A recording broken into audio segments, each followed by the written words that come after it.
Hi everyone, welcome back. Thanks for joining us today. We've got a brand new story to share with you. So let's begin.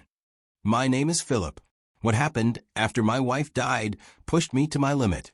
Right after we laid her to rest, my mother-in-law came at me like a vulture circling something dead. There was no space to breathe, no time to grieve. She didn't come to check on me. She didn't ask how her granddaughter was holding up. She didn't even cry at the funeral. It was clear she came for what my wife left behind. She thought I was clueless, and she believed she had it all figured out. She never expected what happened afterwards, and she wasn't ready. When I first met Madison, everything about her pulled me in. From our very first conversation, I knew there was something different about her. What really struck me, though, beyond how kind and smart she was her drive. Madison didn't just talk about big dreams, she chased them. At the time, she was still working in the corporate world, the kind of job most people cling to because of stability. But after we started dating, she said she was quitting because she had this idea for a business, and she believed in it enough to risk everything. Her kind of courage wasn't common. Now, that business didn't take off right away.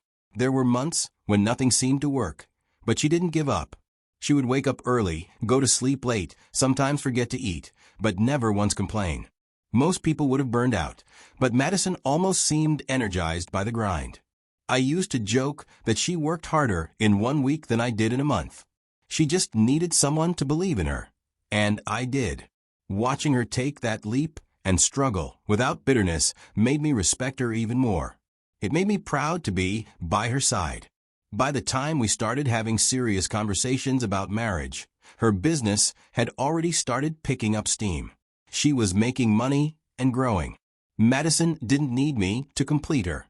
She chose me to walk beside her. And that meant everything to me.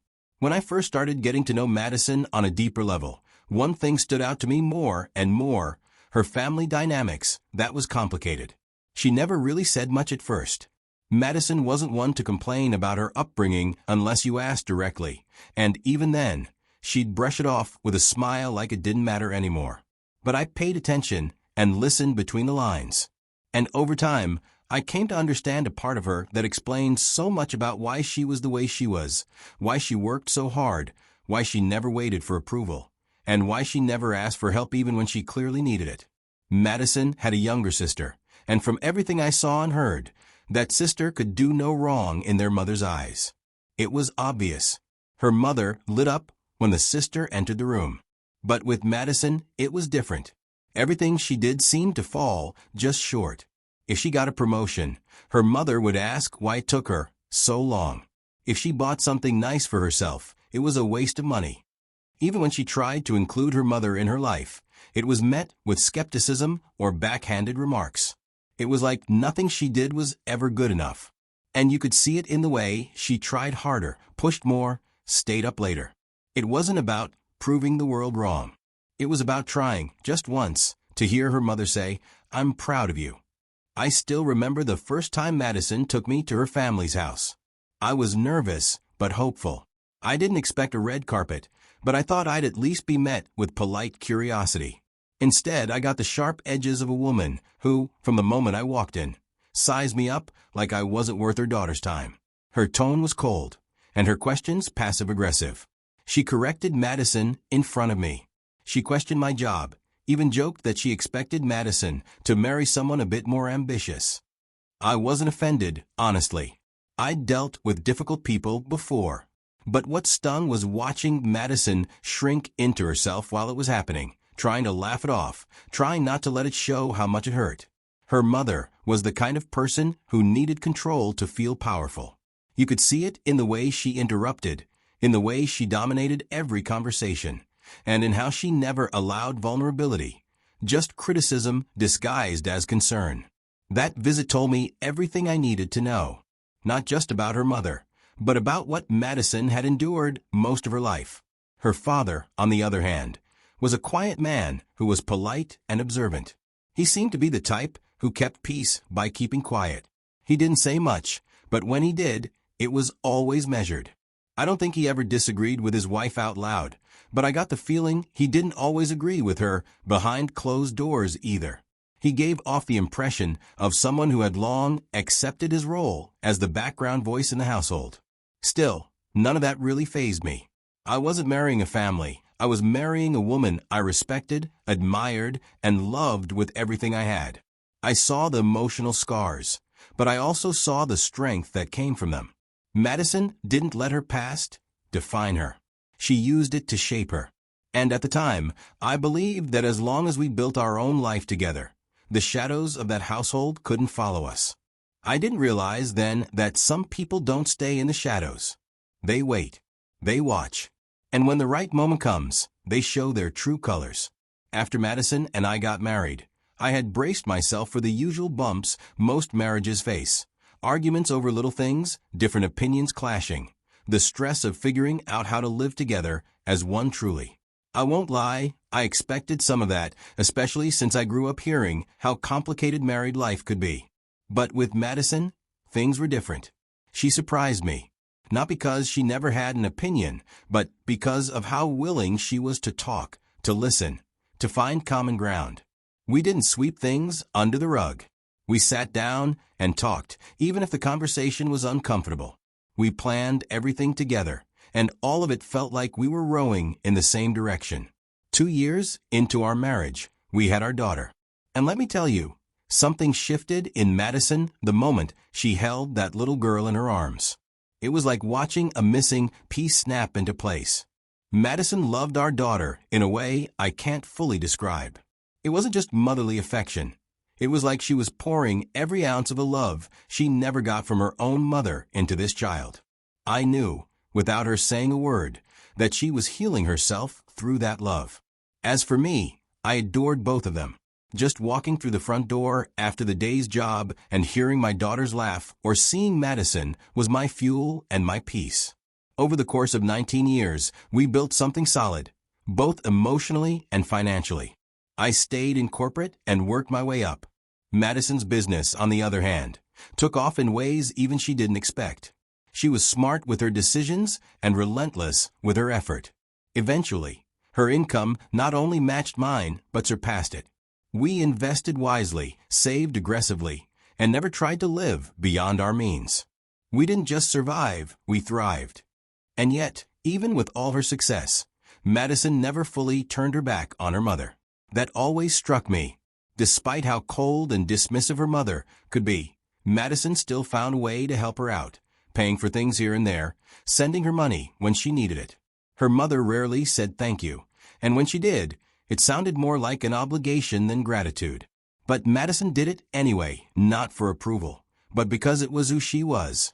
That quiet generosity, even in the face of rejection, said more about her strength than any loud declaration ever could. Things didn't stay this way forever.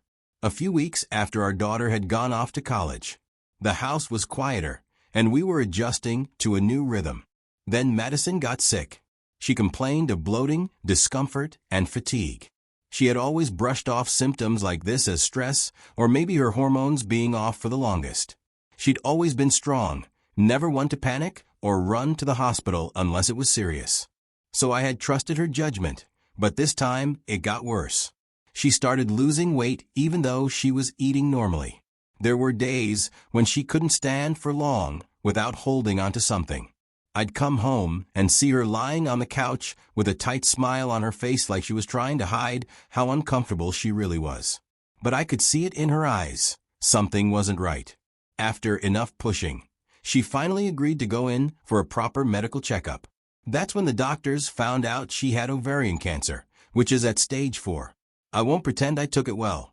I was confused and scared. Madison tried to stay composed, but even she broke down when they started explaining how long it had likely gone undetected. The symptoms had been there. She just didn't know what they meant. She thought it was age, stress, or overwork.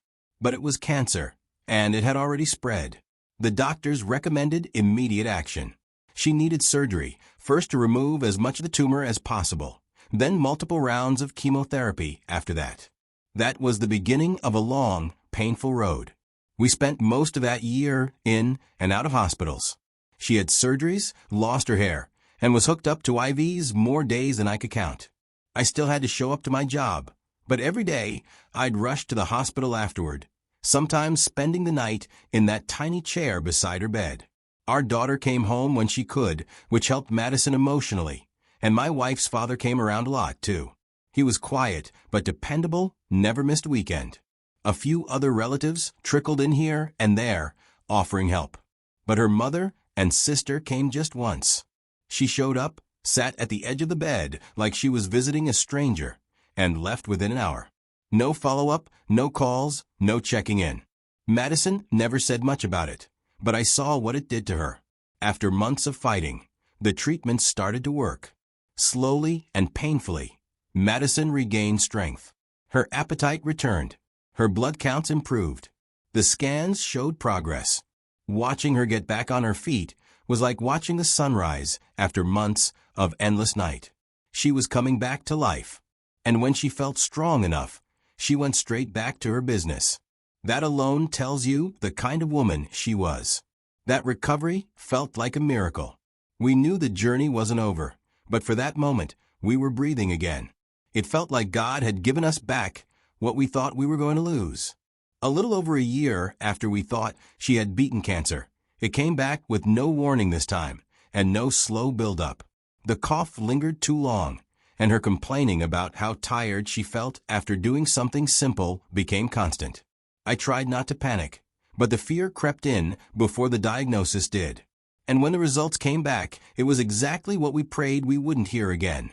The cancer had returned. She was hospitalized almost immediately. Everything got worse at a speed that made my head spin. Within months, she could barely walk without someone holding her up. The fatigue was brutal. She'd sleep for hours and still wake up looking like she hadn't closed her eyes in days. Pain became part of her daily life, and some nights I could hear her crying softly beside me, trying not to wake me. But I never slept. I heard every sound. Our daughter, bless her heart, came home as often as she could. She'd bring little things like flowers, her mom's favorite scented lotion, or old photos to make her smile. But she had school, and we both insisted she stay on track. So most days, it was just me and her. And I was okay with that. I became everything: the cook, the nurse, the driver, the cleaner, the listener, the one holding her hand when the medication made her dizzy or when she'd cry from frustration. Then one night, while I was helping her settle back into bed, she told me to take over the business. She said, "It's doing better than your job. We both know that. Don't let it fall apart now. Just do what I would do." I was scared. That business was her baby. But I agreed, and from then on, I kept her updated on everything. I ran it like she would, and she was proud. Even on days when she couldn't keep food down, she'd still ask how the warehouse was doing, or whether I followed up with the supplier she had warned me about. And I didn't just run the business, I took care of everything else. I cooked her bland meals to keep her stomach from reacting badly. I cleaned up after her, helped her in and out of the shower, and rubbed her back when the pain meds weren't enough. She never had to ask. I just did it. Because she was mine, and I wasn't going to let her carry this burden alone. Our daughter chipped in whenever she was home. She was torn as she wanted to be there full time, but we both knew she had a future to build. One day, her mother showed up, unannounced as always. She looked around like she expected to find a disaster. Instead of offering help or kindness, she took one look at how I was handling things and started criticizing everything. Said the food I made was too plain, that I should be hiring a professional instead of fumbling through it like a rookie. She even made a comment about how maybe Madison wasn't getting better because I wasn't doing things right. I didn't argue. What was the point? That woman had made up her mind about me before the day I married her daughter. And deep down, I think she was looking for an excuse to blame me for anything that didn't go her way. But I didn't let it get to me. I focused on what mattered, making my wife feel loved, seen, safe. I stayed because I loved her. And until her very last breath, that love never wavered. She passed in her sleep quietly. I was right there, beside her. I had been for days. Watching her fade wasn't new anymore, but nothing, and I mean nothing, prepares you for the moment when the person you love most in the world just stops breathing. I don't know how long I stayed there holding her hand. I think I was hoping that maybe, if I held her tightly enough, I could keep some part of her here. But the truth was final. It wasn't just her life that ended in that room. It was our life, the plans we had, the routine, and the comfort of knowing she was always just a room away. All gone. I called our daughter first. I barely managed the words. She dropped everything. When she got home later that day, she didn't say much. She just walked in, hugged me, and we cried. The funeral came a few days later. That whole week was a blur, people coming in and out of the house, casseroles we didn't touch, polite condolences that felt too shallow for what we were feeling. The service itself was beautiful in its own way, but I barely remember it. My mind was somewhere else. It was at the graveside that her mother finally cornered me while I was holding my daughter. Not to comfort us, but to ask about my wife's things. Did she have insurance? Where are her savings kept? What about her jewelry? Those were her exact words. I just stared at her, without a word leaving my mouth. Because what do you even say to something like that? I wasn't about to turn a funeral into a screaming match. She waited for a response, didn't get one, and that's when she leaned in slightly and said, "I'll fight you for everything." Then she turned and walked away. A week after Madison passed, the lawyer called me and our daughter to schedule the reading of her will. It felt too soon, honestly. But before we met with the lawyer, I asked him to call Madison's mother too. I figured she deserved to hear whatever was in the will directly, even if deep down, I wasn't sure what to expect from her. At that point, I had no idea what Madison had written in the will. We'd never talked about it in detail, maybe because part of me didn't want to accept that we needed to. But I should have known she'd think ahead. She always did, especially when it came to protecting the people she loved. When her mother arrived at the house, she just strolled in like someone who was about to take possession of something. I remember her eyes scanning the living room. It was like she'd been told to come and collect. The lawyer didn't waste time. He opened the file, took a deep breath, and explained that Madison had updated her just weeks before she died. He said it was done in full awareness, in the presence of all the legal witnesses necessary to validate the document. She had gone out of her way to make sure there would be no loopholes or confusion. The lawyer read that Madison had named me, and only me, as the sole beneficiary of everything she owned. Her business, her shares, her savings, her jewelry, even the house. There wasn't a single line in the will that included her mother. And then the lawyer pulled out a handwritten note she'd added. Just one sentence. "I know what Mom is like. Protect yourself." Those words hit me hard because she knew. It was like she saw this coming. She didn't want her mother twisting anything once she was gone. Across the room, her mother sat completely still. At first, she didn't say a word. Her eyes darted from the lawyer's face to the will in his hands, then to me, and back again. Then, when she finally opened her mouth, it was to accuse. She said Madison couldn't have known what she was doing, that she must have been medicated, that I manipulated her, that I pressured her into cutting her family out. Then she looked at me and called me greedy and selfish, said she would fight me everywhere, and that this wasn't over. But what she didn't understand or accept was that I didn't even know what was in that will until the lawyer read it out loud. And even if I had, there was no way I could have influenced Madison. That woman was stubborn as hell when she made up her mind. If she decided to leave everything to me, it wasn't because she was tricked. It was because she trusted me. When my mother-in-law said she would fight me for everything, I didn't think she meant it quite so literally. But she did. Just a few weeks later, Madison's mother followed through on her threat and dragged me to court. She claimed the will wasn't valid. She told anyone who would listen that I had manipulated Madison, that I took advantage of her while she was sick and vulnerable. In her words to the court, I was too smart and sneaky to be trusted. The legal battle went on for months. She tried every trick she could think of. She tried to gaslight me, talking like I didn't really know what Madison would have wanted.